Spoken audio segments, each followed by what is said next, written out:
welcome to the Rob Burgess Show. I am, of course, your host, Rob Burgess. On this, our 72nd episode, our guest is Rick Wilson. Rick Wilson is a national Republican political strategist and media consultant based in Florida who has produced television for governors, U.S. Senate candidates, super PACs, and corporations. He's on Twitter at The Rick Wilson. That's THERICKWILSON. And now, on to the show. This is Rick. Hey, Rick, it's Rob. How are you? Good morning, Rob. How are you? Oh, I'm great. Did you have some time to talk right now? I sure do. Oh, excellent. Okay. Well, thank you so much for coming on the show. I really appreciate it. And I'm just a huge fan of your your Twitter and all your appearances all around in the last year or so. It's been interesting getting to know you. So. You live in Florida now, but did you grow up in Florida? I grew up in Florida, and then in D.C., went to school up there. I lived in D.C., went to school up there, and then I worked in the first Bush administration, and then back to Florida, and then lived in New York for a few years when I worked for Giuliani, and then back to Florida again. So Florida is home. Okay, cool. Well, it's definitely not a boring place to be, I'm sure, at any given time. Never a dull moment. But when you were growing up, what kind of first got you interested in politics, just in general? Well, I went to school, and I was basically a guy who was in that last generation of young Cold Warriors in Washington, just before graduated from college, just before the wall came down, basically a couple of years before, and was going to happily go do that, and I was waiting to sort out what I was going to do next in terms of training and education. And then I ended up getting a job working for a guy named Connie Mack, who was then running for U.S. Senate. He was a House member then. And so with Connie running for U.S. Senate, I became an advance guy for them. And in the middle of their campaign, I did an advance on an event for the then Vice President, George Bush, and their campaign said, "We would like you to come work for us." So I did. Yeah. Went to work. I was a field director for Florida and ran a whole bunch of big areas of the state for the campaign. Had a great time. We did very well. And I was invited to come up to D.C., and because of my background at the time, they sent me over to the Pentagon, from White House to work in the Pentagon, for this guy named Dick Cheney, who was the Secretary of Defense. And it's all downhill from there. So, but you were just Republican Party from the jump. It wasn't like you ever had a moment of doubt. You sounds like you just from the beginning of your political career, you were kind of on that Republican track.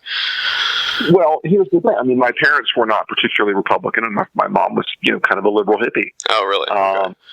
And I think people, it's people a little younger than me, they overlook the deep impact that Jimmy Carter's presidency had on people who were teenagers in the 70s, as I was. And the sense of danger and of malaise and of a sort of a collapsed American system that was permeating this whole culture really shaped a lot of kids my age at that time. And so when Reagan came along, it was an optimistic, prospective, big picture kind of look at conservatism and at the Republican Party. And the interesting thing is now people they look back on Reagan and they don't really see it as clearly as it seemed then. It was a much more inclusive kind of conservatism. There was a big smile with it. It didn't feel punitive or nasty or negative or small. It felt like something that was a bigger, more uplifting thing. Like I said, retrospective views of these things are different now. But it felt that it was a lot. We were the optimistic rising tide of the political culture. Right. Yeah, and it wasn't like a regional party at that time. It was kind of like, like you're saying, a lot of people who, if you look at those electoral maps, it's like places you never expect to go for Republicans were just flipping right and left. So it was kind of like a Big Ten thing, kind of like you're saying. Now, I've read a little bit about your background, and one person that you worked with early on in your career is somebody that I've been kind of interested in for a while, Lee Atwater. I think people don't realize how big of an impact he's had on kind of how our politics look in the last 30 years or so. First of all, could you kind of explain your relationship with him and kind of like what you learned from him? Well, look, I was one of his foot soldiers. Mm-hmm. You know, I wasn't one of Lee's immediate deputies at the time. I was way too young for that. Mm-hmm. But every one of us shaped our we modeled our the way we went and operated in the field, and did our politics on the fact that this guy was relentless and tireless and detail-oriented and would know things and would build relationships with people. And again, it's one of these things where now there's sort of the caricature of Lee Atwater, based on an ad he didn't write, but there's sort of a caricature thing. But this was a guy who was one of the early adopters of combining the old school of political engagement, where you talk to people, it's one of the reasons I'm on the phone every day, all day, still to this point in my life, because you gain knowledge by building relationships. You gain influence by building relationships. Mm-hmm. So, we all learned that as these young foot soldiers for him, that you got to call people, you got to know who's who, you got to figure out what the map of a relationship is in the political climate. So you know the right guy to call, you know the right woman to call, you know who to get on the phone, you know how to talk to them. Mm-hmm. But he also was one of the first people who started to apply metrics and data in campaigns. Mm-hmm. So it wasn't just you doing all right. It was, have you sent field people to the following 4 counties and taken care of that thing? Have you gone and gotten this guy the 25 yard signs he wants, because we know he'll put him up? Have you gone and taken care and sat down with so and so to get a commitment for this amount of money? So all those metrics that we had to sort of chase all the time, people look at that now as an essential and basic part of campaigning, but it wasn't always that way with campaigns then, and it wasn't always as formalized and as structured. And look, he also was a person who shaped the views of a lot of us with having a very balls out, in your face, direct style of politics. Mm-hmm. We stopped playing a lot of the games of my honorable friend, and started saying, what's the best method by which we can go and knock this guy out of the box? Mm. What's the hardest ad we can write and get away with it? What's the best way to communicate with this group's people about this or that issue? Mm-hmm. And again, like I said, the sort of historical revisionism on Lee Atwater is that it was this red meat, race-baiting shit all the time. But the reality of these campaigns is we were out in the field doing a lot of 101 politics and appealing to folks on local issues that they needed to hear about. Mm-hmm. And on things that move numbers in states and areas that we identified through polling, and that we identified through research, which he was also a fan of. And so like I said, that sort of thing, all those sort of things shape you. It's like, the best analogy I can give you is, a lot of these guys who fought in World War II, who idolized Patton or Eisenhower, and Lee Atwater in the Republican Party was kind of an Eisenhower figure. He was kind of a guy who led us out of a wilderness that post-Watergate wilderness was a pretty bleak place for the Republican Party. Mm-hmm. Yeah, and it didn't look like that was going to break anytime soon in 1980. Mm-hmm. It looked like we were still going to end up in that position, except for Carter's, giving us the opportunity to cut his head off politically. Right. I kind of know what you mean about the caricature of Lee Atwater. He definitely comes up as a boogeyman, if you read some certain histories of that time. But, I've read more about him, and it seems like, there's layers to it. He was a blues aficionado for one thing, which I didn't know, which is pretty interesting. One of the other reasons I loved him, because I grew up with my dad listening to a lot of old Delta blues and a lot of old, the 78s of all this stuff, all this black belt blues music from the 1930s or 20s and 30s and 40s. Right. And so, and he was very knowledgeable, actually. Yeah. Of the blues scene. Uh-huh. Now, I have to imagine if you were kind of in that scope with Lee Atwater, that you must have ran into some names we'll probably be familiar with today, Roger Stone and Paul Manafort. Did you ever run into them back in those days? And what can you tell us about them from personal experience? I didn't really run into them much back in those days. Mm-hmm. but obviously knew of them. Mm-hmm. And I've known Roger for, a number of years. And frankly, we were always fairly cordial with one another. Mm-hmm. Hey, once in a blue moon, we'd be on a project together. But, with Trump, that's always been his lottery ticket. And we haven't really had a friendly relationship since the Trump thing kicked off, mm-hmm. which, Roger is a colorful guy. He's a hell of a character. If he didn't exist, you'd have to write him for the movie. Although if you wrote him, I feel like an editor would be like, "This is a little much." Right, exactly. But there are. I think the thing about Roger, and this was a very senior consultant one time told me, a guy older than all of us who'd sort of been through every damn war. Mm-hmm. He said Roger has made an entire career over one line of bullshit, which is great. And you know what? God bless him. You know what? God bless him.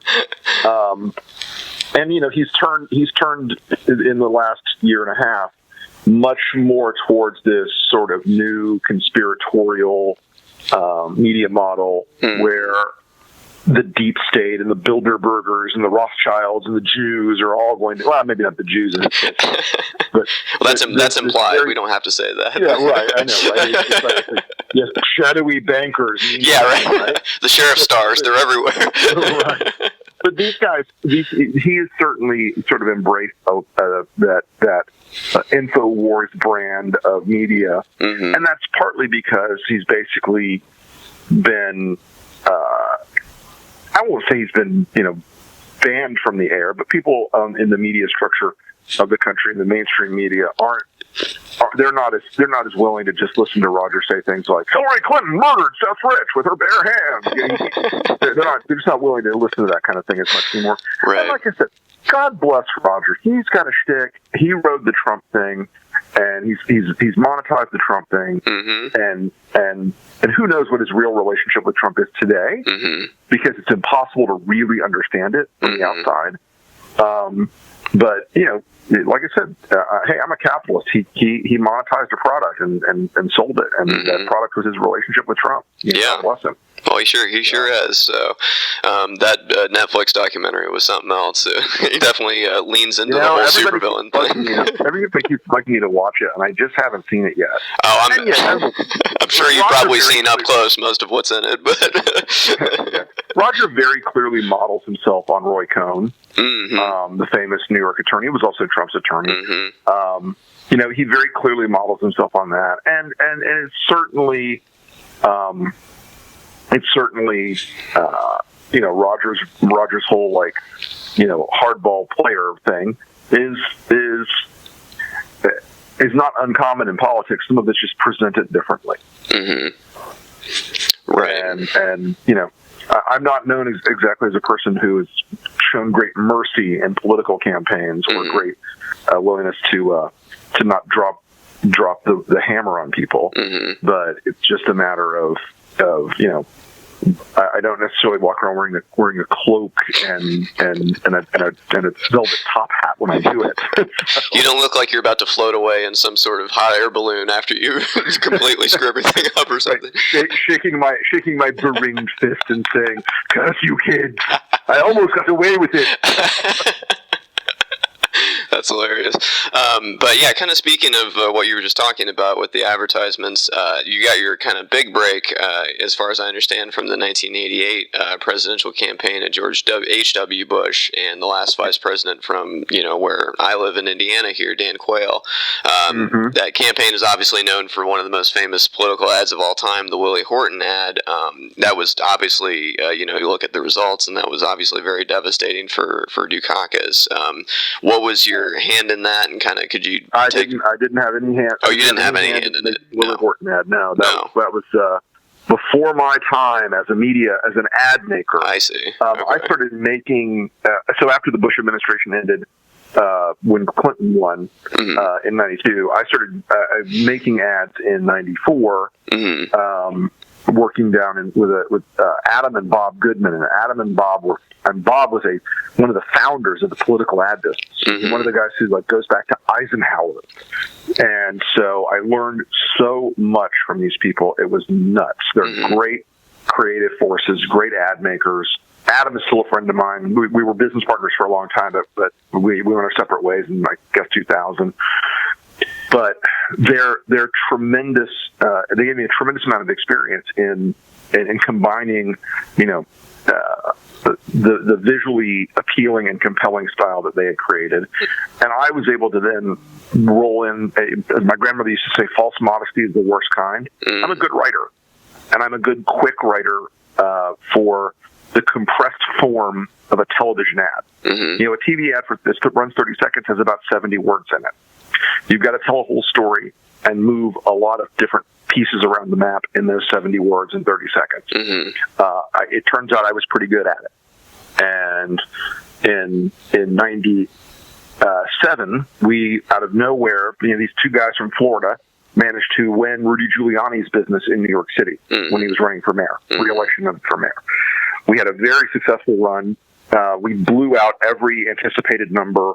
This is before Rudy was America's mayor on 9/11, and before the city's economic, recovery had been completely sort of taken as a given.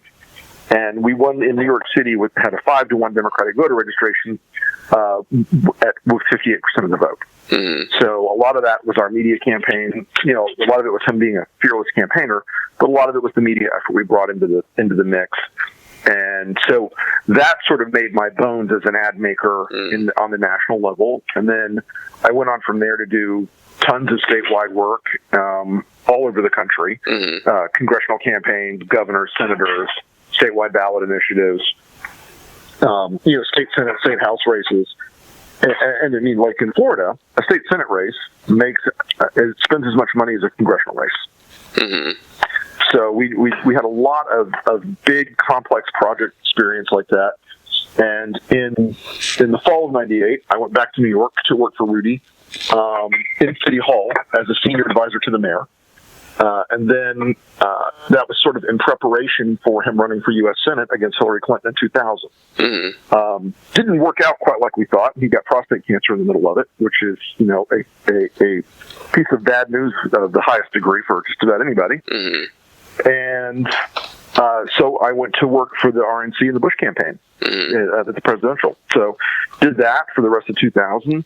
I made the infamous ad, they call it the Bin Laden ad, against Max Cleland in the U.S. Senate race in Georgia in 2002, which changed the game, changed the race, changed the ball game there completely, and managed to win a race that helped us take control of the U.S. Senate. From there, I just kept doing more races across the country. I guess I've worked now in 38 states, or maybe 39 now. I'm not sure. Mm-hmm. And a lot of it has been in the last few years through the association, super PAC, and and committee structure rather than just going into campaigns. Mm-hmm. Because in 2006, I spent 221 days on the road. And I woke up in a hotel one morning. I did not know where I was. I did not know what day it was. And I was like, maybe this is what a panic attack feels like.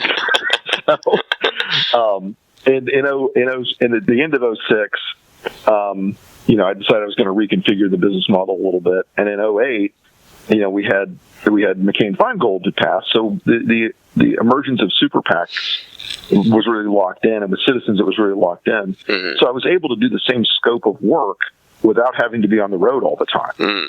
So, in 2010, for instance, we did races. We did 35 ads for Republican candidates across the country for a constellation of super PACs, who were pushing to elect a Republican majority. And so I was able to basically do that remote control. I didn't have to go out and spend, a week pitching an account in Iowa or Indiana or Wisconsin. I could, go out once and see the clients in Washington. We'd figure out what we were going to do, and bang, bang, bang. So the super PAC world was very, very good to me, and it's continued to be good to me because it allows me to have a a better lifestyle than I was having as a consultant, which is it looks glamorous on paper, but an awful lot of it is, oh my God, my flight's delayed 5 hours. I'm stuck in O'Hare Airport. Kill me now. Yeah, it's not as glamorous on the inside, I'm sure.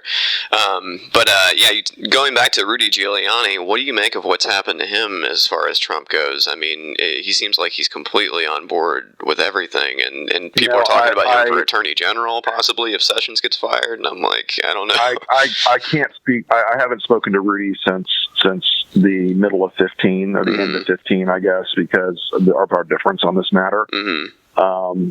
And I can't explain it. And I know that this is a guy who is a former federal prosecutor. Mm-hmm.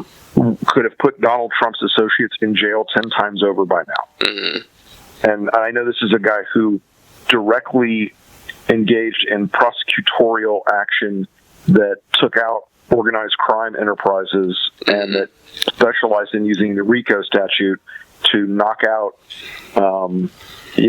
again, complex organized crime operations, which strongly resemble everything about the Trump universe and about the Russian connections to them. So I can't speak to his motivations, and I don't think I will. Mm-hmm. But it's a contrast to the Rudy as crime fighter that I knew for a long time. Yeah, definitely. Now, in the 2008 campaign, and correct me if I'm wrong, but you were partially or fully responsible for the Jeremiah Wright campaign. Was that correct? I was the creator of the Jeremiah Wright ad in the 2008 campaign. Right. So how did you come across that information, and tell us about the creation of that?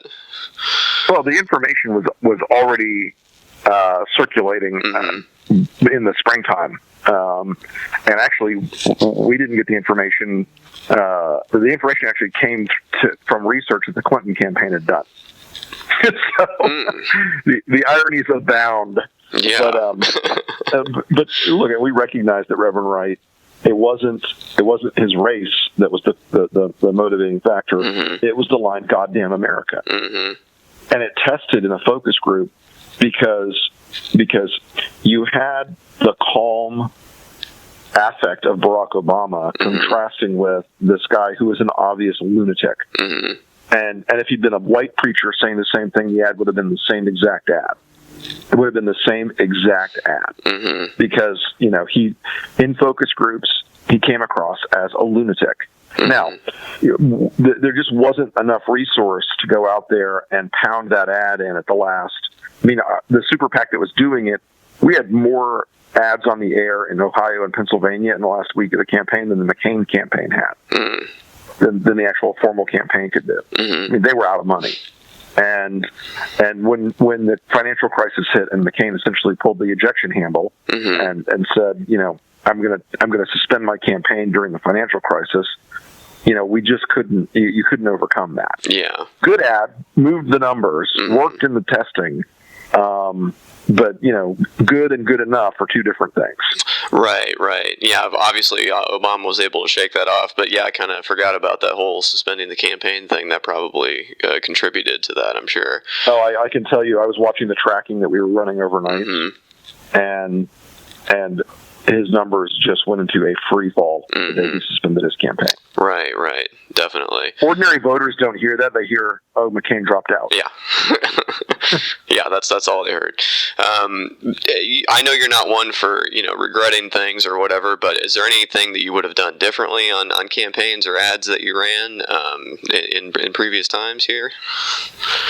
Honestly, not particularly, because I've had a set of rules in my mind and a set of things in my campaign ads that have always stood me in pretty good stead. Always kept me in pretty good stead.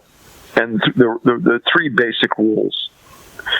When I can, I use the words of the person we're attacking. And I use them as honestly and directly as I can, because often your opponent will put their head in the noose for you. Okay? The second thing is the ads are fact-based. They are not just, I would never have run an ad that said, Barack Obama may be a Kenyan Muslim because we can't find his birth certificate. I would never have done that. It didn't feel factual. And by the way, I was one of the guys who when that hot rumor was floating around out there that came from the Clinton campaign again, I hired somebody, a researcher, and I said, just check this shit out. The guy literally calls me and goes, "Thanks for the free weekend in Hawaii." I'm like, "What do you mean?" He goes, I got the birth record in about 4 minutes at the Department of State. I mean, so we just dismissed it. I was the first person, and I was the first Republican consultant in the country to say, "This is fucking stupid. Stop it. You guys are utter idiots if you believe this ridiculous shit." And, it became something that still to this day, there are people on my side of the aisle who will still bring that shit up, and it makes me cuckoo.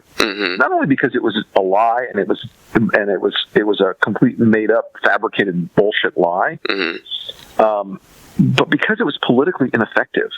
I mean, that offends me more than the lie in some ways, But the other so that rule of things being fact based is very important to me, and I don't stretch the boundaries on ads when it comes down to a vote or a fact. I mean, the Saxby Chambliss Max Cleveland ad, the Bin Laden ad, people think it does one thing, but they haven't really watched it. They say, "Oh, it turned Max Cleveland into Bin Laden. It said he was a terrorist." It did no such thing. All it did was very calmly say, "These are the votes that Max Cleveland took to prevent George Bush from establishing," and I know today this seems different, but back then it was a hugely desirable outcome. "These are the votes Max Cleveland took against establishing the Department of Homeland Security. He's delaying the Department of Homeland Security." And remember, this is 2002, where the wounds are fresh and the pain is high, okay? And so we put those votes on the screen, and the tagline was, "Max Cleveland says he has the courage to lead, but the truth is he's just misleading." Because his assertion in a speech that we got is he said, "I vote with George W. Bush all the time on security." Well, he didn't. It wasn't true. We banged him on it. And the third rule I have is very simple. I leave out the extraneous stuff. And that means I never bring their kids into it unless their kids are named Jared and Ivanka and Don Jr. and Eric. Those people. Uday and Kusei, you mean? Yeah, Uday and Kusei. They're not civilians anymore. But I try to leave out stuff that's extraneous. I try not to make reaches on things that don't add to the ad. That don't add to the story. The through line of these stories has to be X did Y or X believes Y, and those aren't things you like or believe. And so people who bring in all the other bullshit like affairs and divorces, unless there's violence involved or law breaking, those things stay out of the picture. Okay, you never bring the kids into the thing. And I've seen people who've done it a few times, and it's just like it backfires like nothing else in the world. It backfires. I mean, it's like putting the shotgun loaded with buck and putting it on the top of your foot to blow it off. It's just the stupidest thing in the world. Right. But like I said, reductionism in ads is important, and getting to sort of culturally relevant moments. As an ad, making that something that people remember is you have to reduce it down to one simple emotional state by the end. And that generally comes by not distracting yourself with the shiny objects that either assholes think work or that political hacks think work. I mean, I can't tell you the number of consultants I've sat with, general consultants, who go, "Well, he got divorced, and we've got his divorce record, and it says that he was mean." I'm like, fucking shut up. What do you really think that's going to do when 60% of the people in this country have gone through a divorce? Yeah, exactly. So like I said, unless there's violence or some sort of a guy who beats up his wife and she leaves, that's a whole different story. That's a whole separate issue. But in the big picture, a tighter ad is a better ad. That is a better ad is a tighter ad, and tighter ad sticks to the things that really matter. Right, and kind of going back to Lee Atwater a little bit, and I don't certainly want to hang this on you or him even particularly, but maybe the Republican Party in general. Do you think there's anything that the party did to lay the groundwork for someone Trump or someone like Trump to come along? Well, it's not so much the party, because the truth of the matter is the parties themselves have dropped in relevance and power in the last 20 years. Okay, it used to be that a Republican Party led by a powerful chairman could have said, Donald Trump is an obvious lunatic and sociopath. He's not going to get the nomination. That is all. He does not represent any of our values. He's a danger to the future of this country. And then that kind of party chairman could have popped in a hot second. A powerful party chairman on the Democratic side could have said, Bernie Sanders is going to divide this party. We're going to get behind our nominee. That's that. And neither party can pull that kind of thing off anymore. Neither party can swing that kind of highly disciplined party action.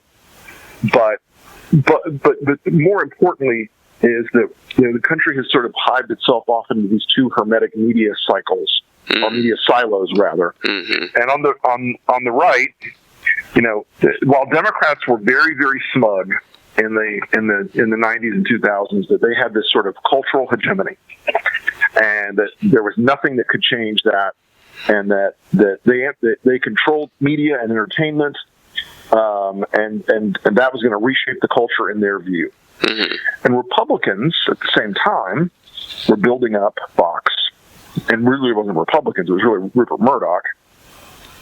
We're building up Fox. We're building up the vast talk radio infrastructure where 30 million Americans tuned in every week. And it wasn't something everybody saw, but it was something that became very powerful. And so for ad makers, not for me because I have a slightly different style, but for a lot of ad makers, they could go and find a headline on Fox or somewhere else, or Breitbart, that said, Barack Obama is a Kenyan Muslim, and they put it in their ads and prove it, quote unquote, in their heads.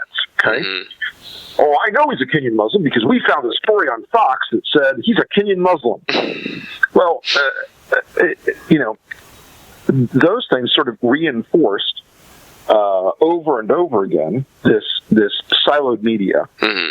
And the fact that we don't have that our cultural institutions have all sort of have fallen apart, that we've disintermediated all those things, and the fact that we've entered this space where your online political affiliations and your online political activity is more dispositive to what you're going to do behaviorally than your party registration. So we're sort of past that era where anybody can take the full hit, the full responsibility or the full credit for these kind of candidates. I mean, look, Barack Obama was not in his first election to the presidency a particularly Democratic Party guy. He was a figure who was seen as much more of a celebrity, much more of a sort of comet passing through the night than a standard candidate. And that wasn't because he was a party apparatchik. He kind of was, but that wasn't the image of him. Okay, so Barack Obama was stunt casting in that regard, not a guy who rose to the ranks of the Democratic machine for years and years and did all that stuff, but rather a guy who had this wild hair charisma that reshaped the political landscape. And so Trump comes along, a genuine celebrity. Trump comes along and 16 qualified Republican candidates, well, 15 if you don't count Ben Carson.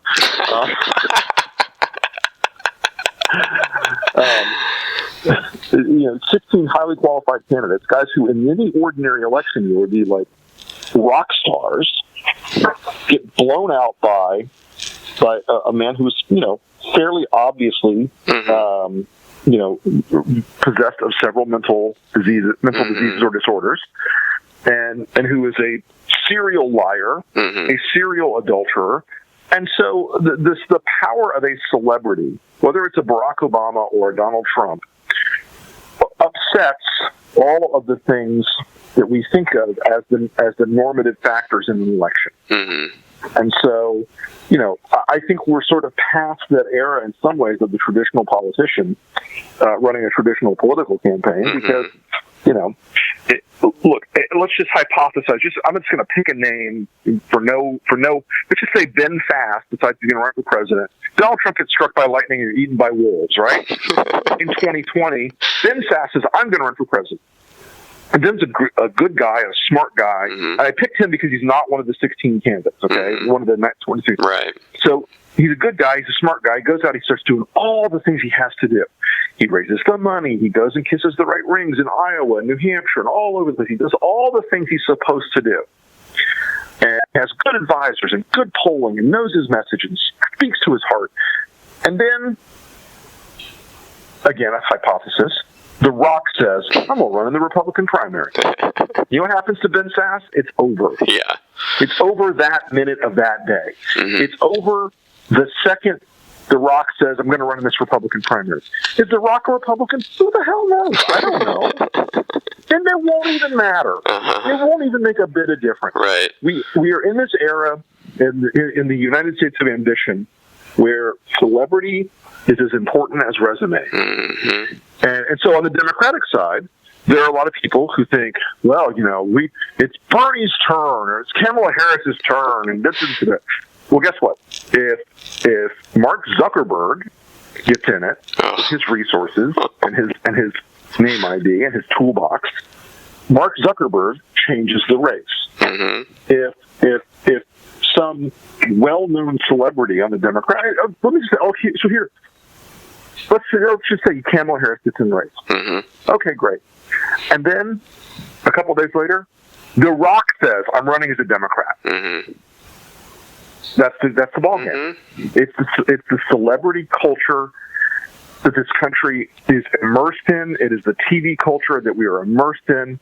These are powerful factors, and television and celebrity and those things. They're some of the few remaining forces that mediate how people buy, think, and behave in this country. Mm-hmm. Maybe it's not the television evening news anymore, right? But it's the Q factor of these people. And because look, Donald Trump was on television for 13 years Mm-hmm. with a highly ranked reality television show. And if you look at who the people who watch reality television shows like The Apprentice are, they're the Trump voter. Mm-hmm. That Donald Trump got who he got when he was on TV. Mm-hmm. Trust me, my hedge fund clients were not watching The Apprentice thinking, man, Donald Trump is such a business leader. My favorite quote of the campaign, I have a hedge fund client, I do speeches for the guy, write speeches for the guy. Uh-huh. And you'd know his name if I told you, but I'm not going to tell you. Okay. But I said to him, I went to him in August of 15, I was like, dude, this fucking guy is terrible. We've got to do something about Trump. And he said, I said, listen, he's a billionaire. He can spend all this money. He goes, he's not a billionaire. Mm-hmm. I'm like, what do you mean? He goes, I am a billionaire. He goes, I'm a billionaire 8 times over. Donald Trump is not a billionaire. I'm like, well, I thought. He goes, and the greatest line I've ever heard about Trump. He says, Donald Trump is a clown living on credit.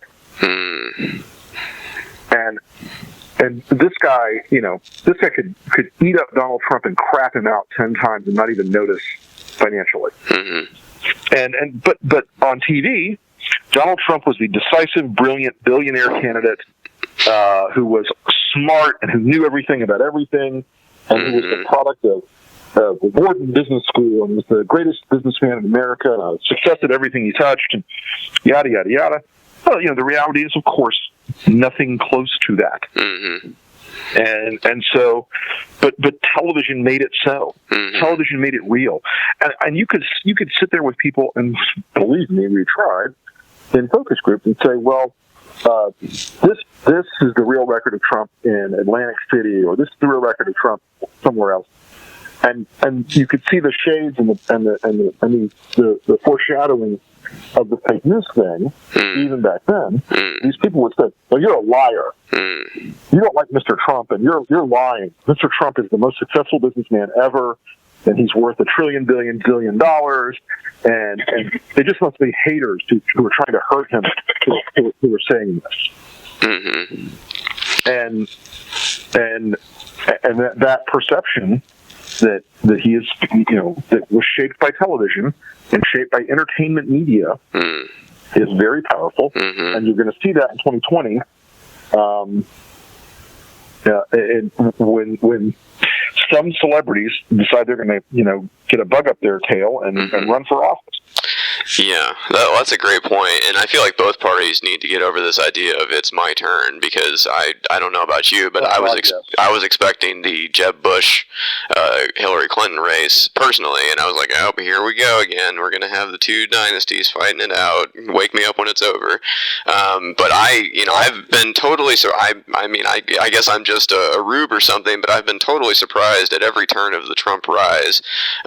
What was your among fellow Republicans, I'm not a Republican, but from the outside I looked at this and I'm like, what? These people aren't going to fall for this. This guy is obviously not a Republican. Literally no Republican consultant, including, by the way, almost all the Republican consultants who worked for Donald Trump, including Kellyanne and including Steve Bannon, all those other people thought he could win.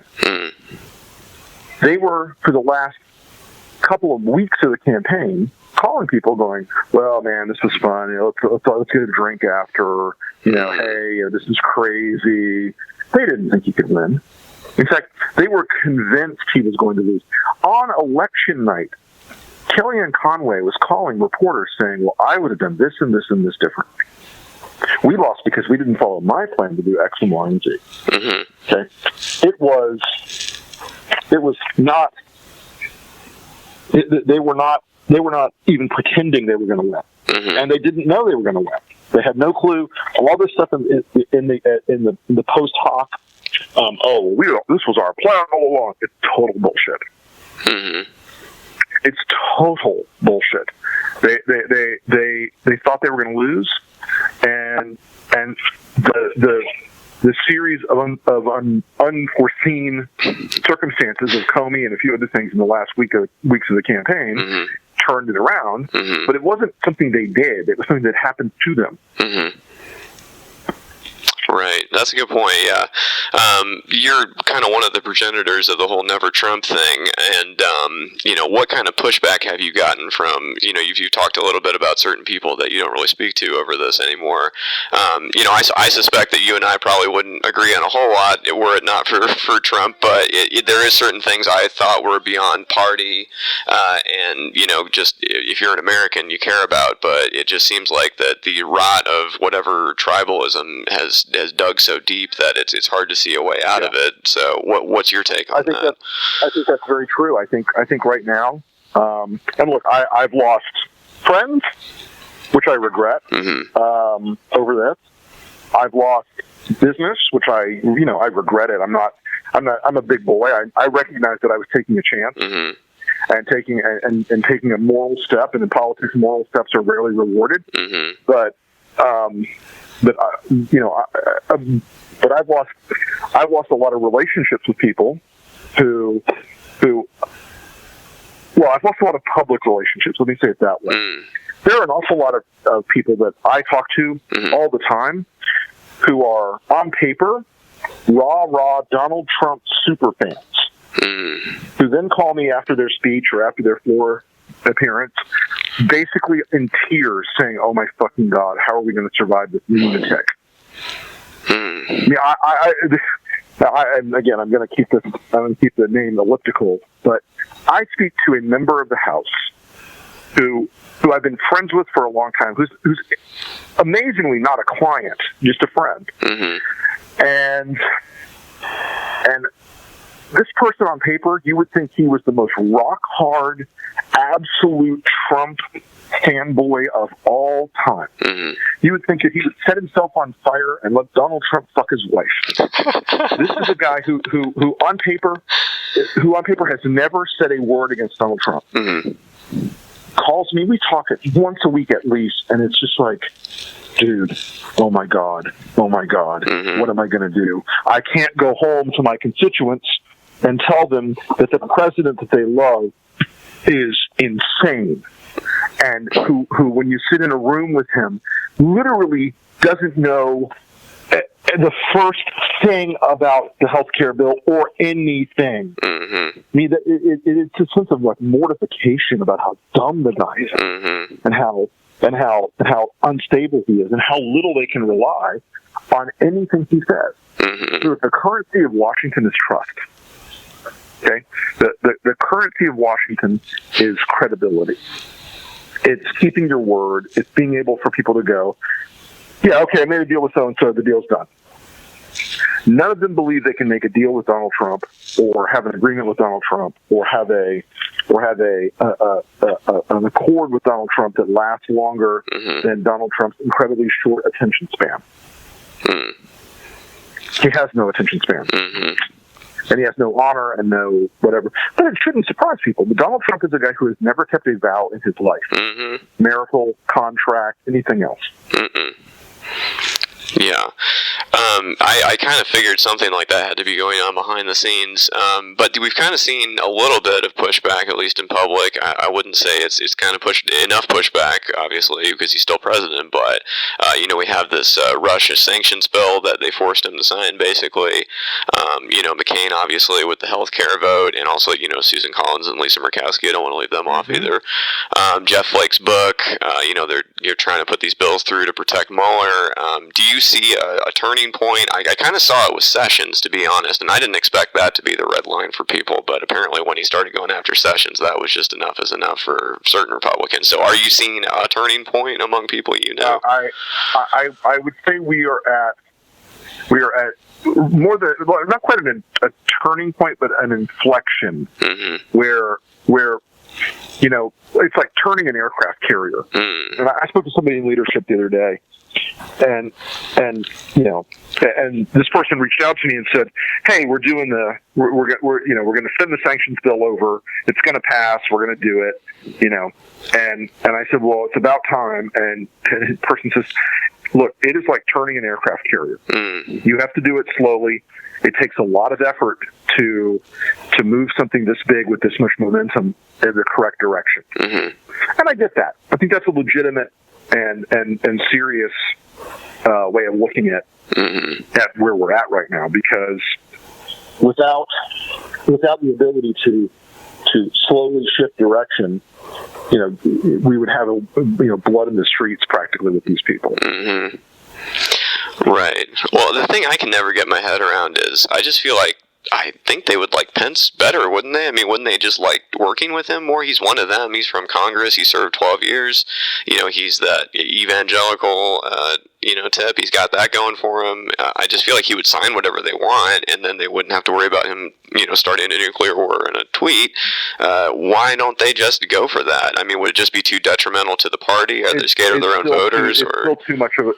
Well, look, Trump still has 65, 70% approval with the Republican Party, with the base. Gosh. Now, that only yields you 33, 32% in the big picture, but that number still frightens all these people. And it's something I call FOMT, fear of a mean tweet.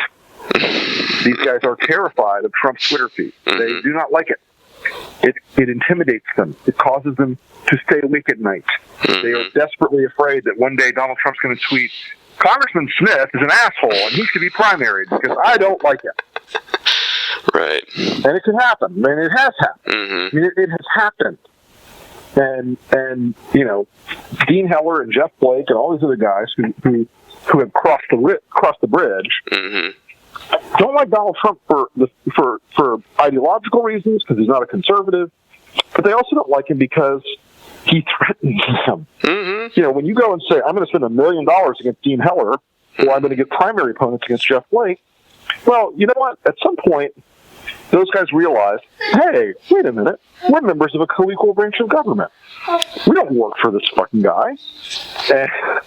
And that's why the pushback is starting to come. And when McConnell, I think when McConnell broke, and McConnell has broken, people, it's not as obvious in public as people think, but the moment it broke for McConnell was when Trump's super PAC went out to Heller, one of McConnell's vulnerable incumbents, went after Heller, and they booked $1 million worth of TV time against him. That was a bridge too far. That's something you don't play inside of a party that you claim to be the head of. And the fact that he thought he was going to get away with that, and if people thought that was a good idea, It was offensive to Mitch McConnell because it was a vulnerable incumbent, but it was also offensive to Mitch McConnell, I would like to speculate, knowing him a little bit, because it was politically dumb. Yeah, definitely. You know, there's some vulnerable Democrats out there we could be taking out with the same $1 million he would be spending to screw over a Republican incumbent. Mm-hmm. But Trump doesn't think that way. He doesn't think of himself as a party leader. He thinks of himself as a king. Mm-hmm. And he only thinks about himself.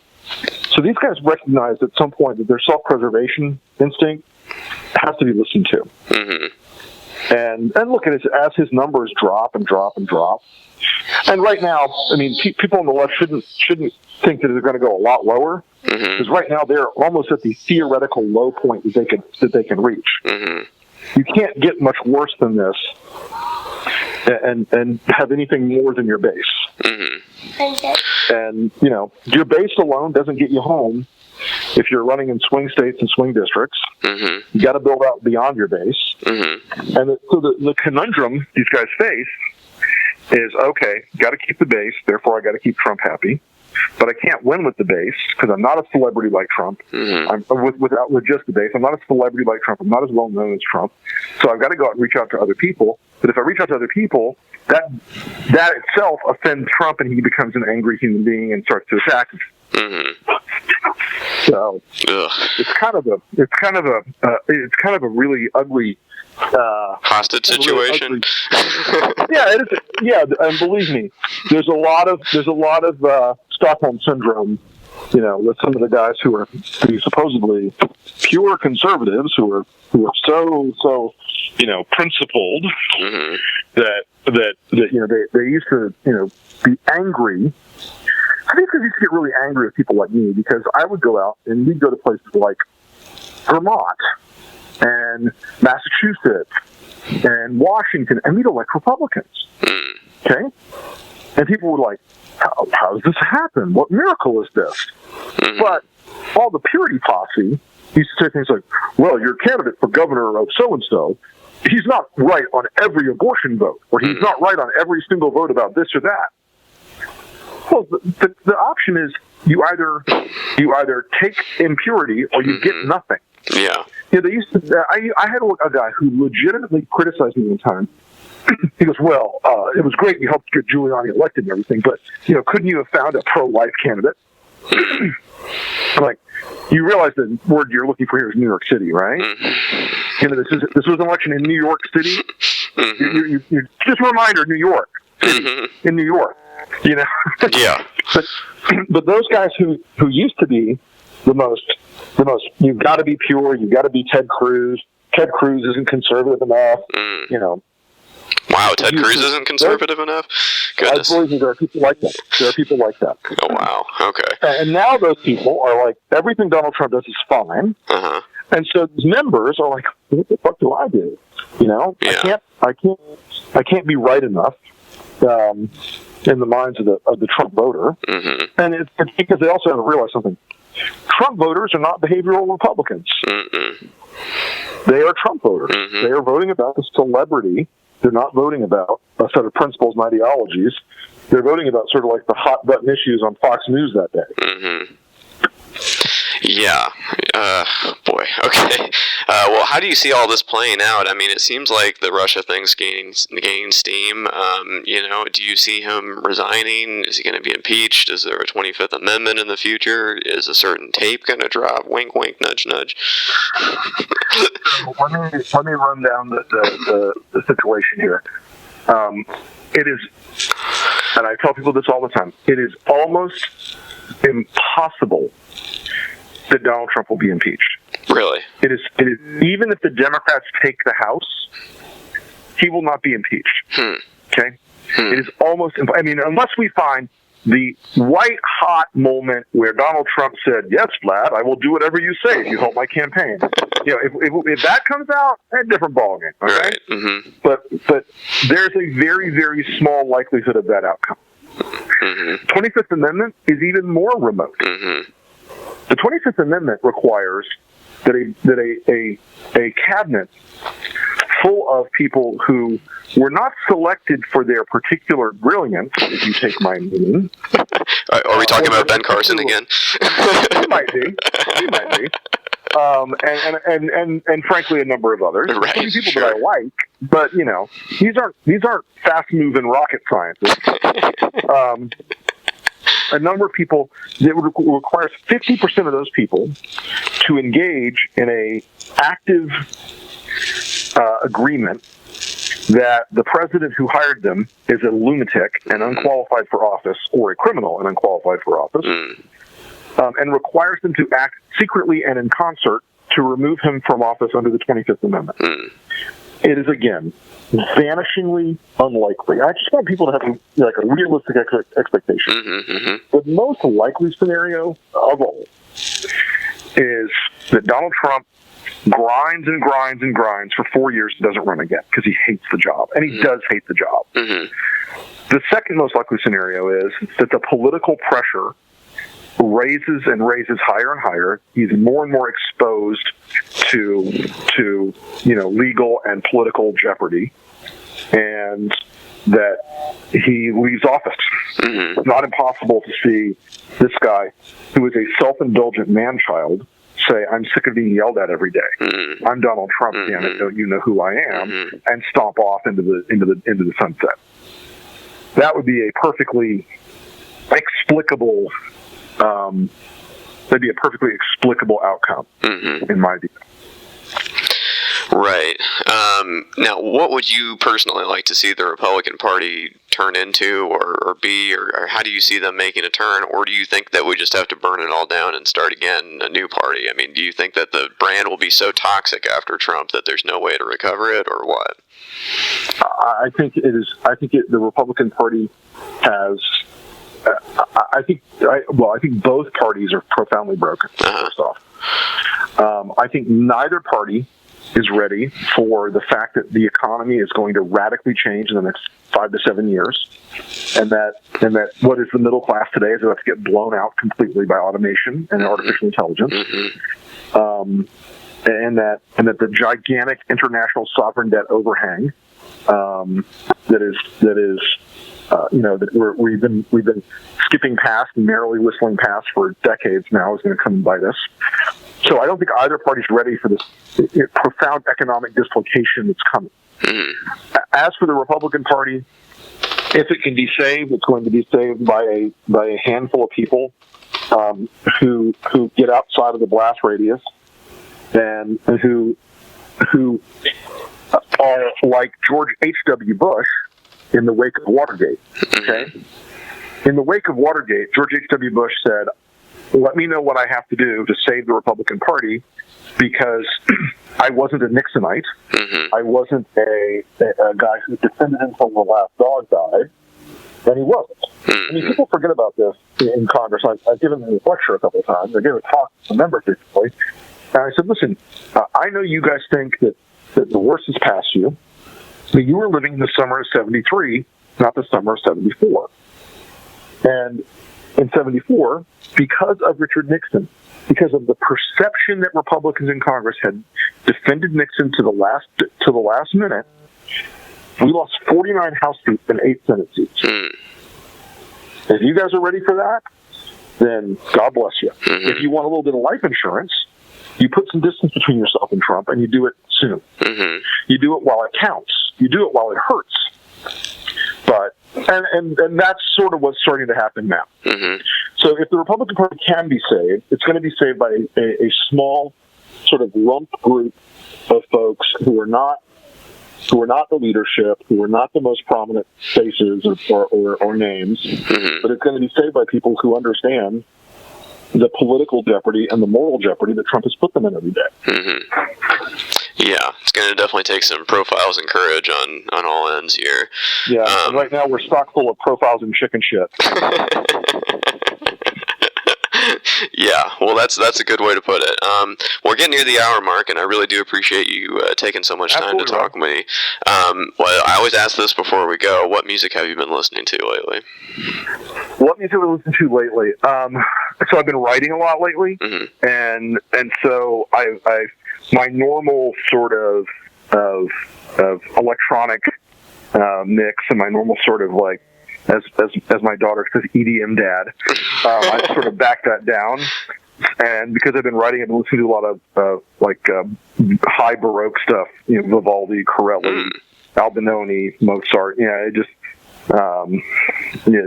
less rock and roll and less electronic, more of that. Although the other day I found this one remix of the famous Tangerine Dream song "Love on a Real Train." Mm-hmm. On SoundCloud, but it was like an hour-long remix, so like the suburban Chicago commuter remix of Love on a Rail Train. It's like an hour long. I'm like, wow. Oh, this is perfect. Yeah. So, a lot of writing done on that one. Oh, yeah. Definitely. But I have a pretty Catholic musical, pretty broad musical taste, but a lot of Baroque lately. Oh, wow. Okay, cool. Well, is there anything else I didn't ask you about that you want to get in there before we go? No. I appreciate your time, and it was a fun conversation. Yeah, thanks so much, and it'll be out later today. I'll send you a link, and I hope to talk to you again soon. So thank you so much. All right, man. All right. Thanks, man. Take it easy. Bye.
If you enjoy this podcast, there are several ways to support it. I have a Patreon account, which can be found at www.patreon.com/Rob Burgess Show Patreon.